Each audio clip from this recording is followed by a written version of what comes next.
platinum albums. With a voice reminiscent of a young Teddy Pendergrass and Luther Vandross, Jaheim was also labeled the male version of Mary J. Blige. He was on his way to becoming one of the best R&B soul singers of his generation. But the New Jersey native's popularity has diminished in recent years. Here's what really happened to his career. Jaheim was born in New Brunswick, New Jersey, and was raised in the Memorial Parkway public housing project. He told Dub CNN that growing up in the projects was a disaster. When he was 2 years old, his father passed away.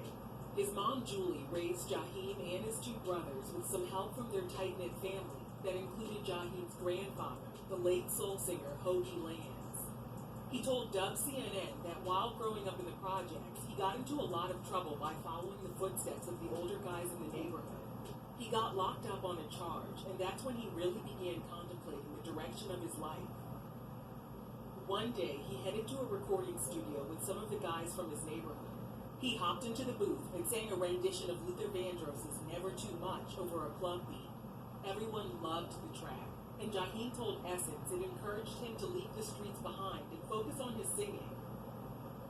At the age of 15, he performed the Luther song, A House Is Not a Home, at the Apollo Theater, and was crowned the winner 3 times.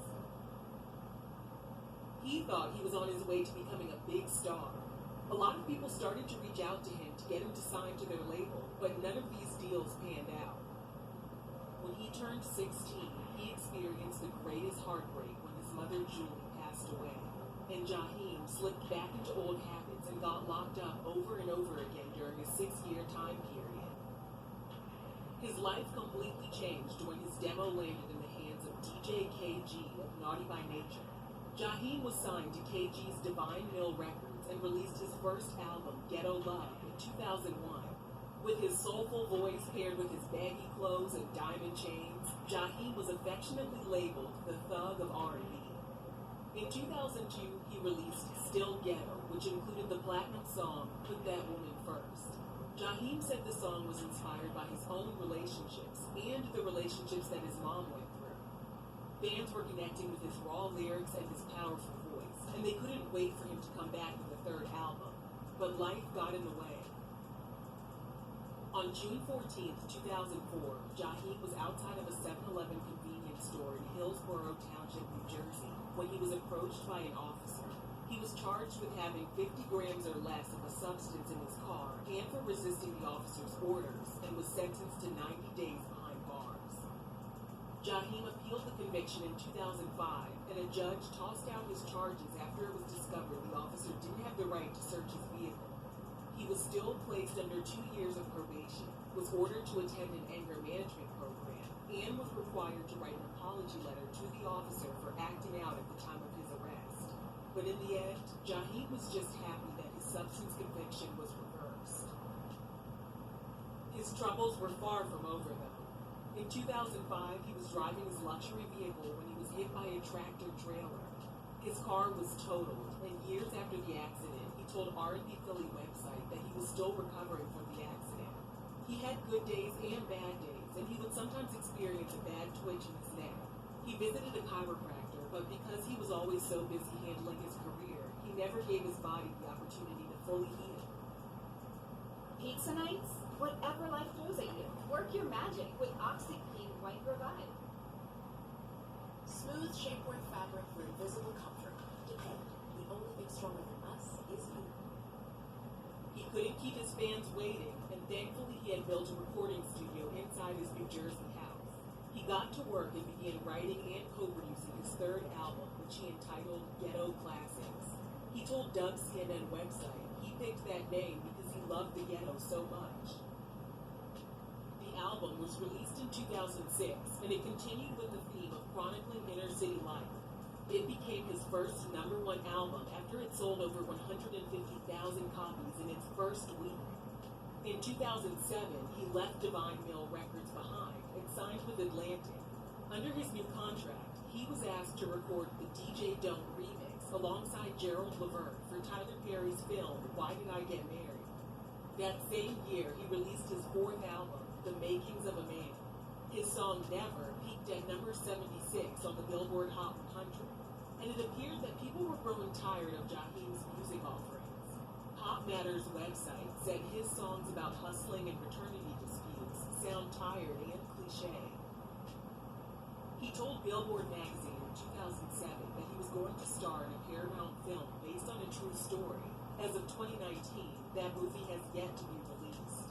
Music was still his number one passion, and he told Billboard he planned on being a professional singer for at least the next 30 years. So he headed back into the studio to work on his next project. In 2010, he released the album Another Round, which included the hit song Finding My Way Back.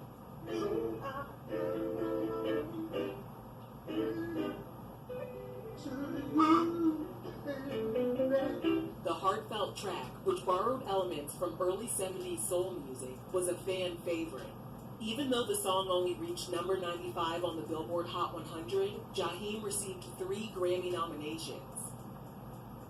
2010 brought more issues for the singer.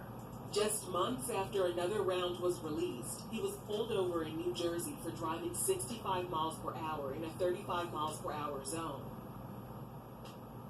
Officers could smell a strong odor coming from the vehicle. After Jaheim gave them consent to search, they located a substance underneath his driver's seat, according to NewJersey.com. This incident led many to believe Jaheim had bigger demons he was battling. And just like that, he disappeared from the limelight again. In 2013, he reappeared with the album Appreciation Day. Jaheim told Magic 102.3 radio station that the title track, Age Ain't a Factor, was inspired by a lost love. Sadly, the album was a flop. He relaunched his own record label called Julie's Dream Music Group in 2014.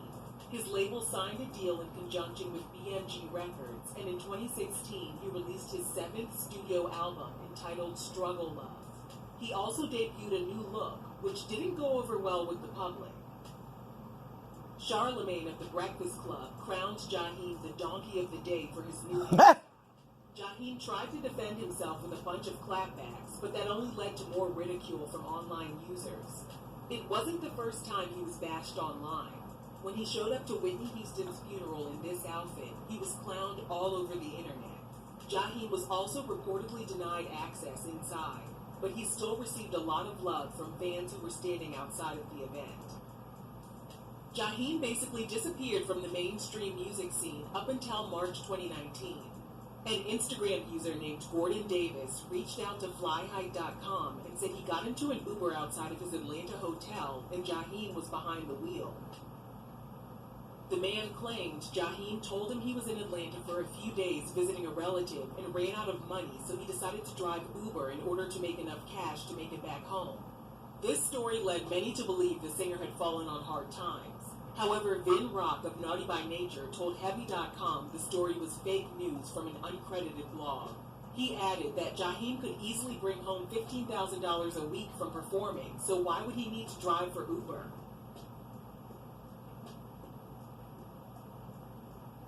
Expressing himself through music is one of Jaheim's greatest talents. He told All Hip Hop he made good money performing his songs on the road, but he got paid, quote, basically nothing for all the albums he released. He told Page 6 in 2017 he was happy with his new position in the industry. He was still running his own label and had better control over his music. He said, "I love the business, I just don't like certain people in the business."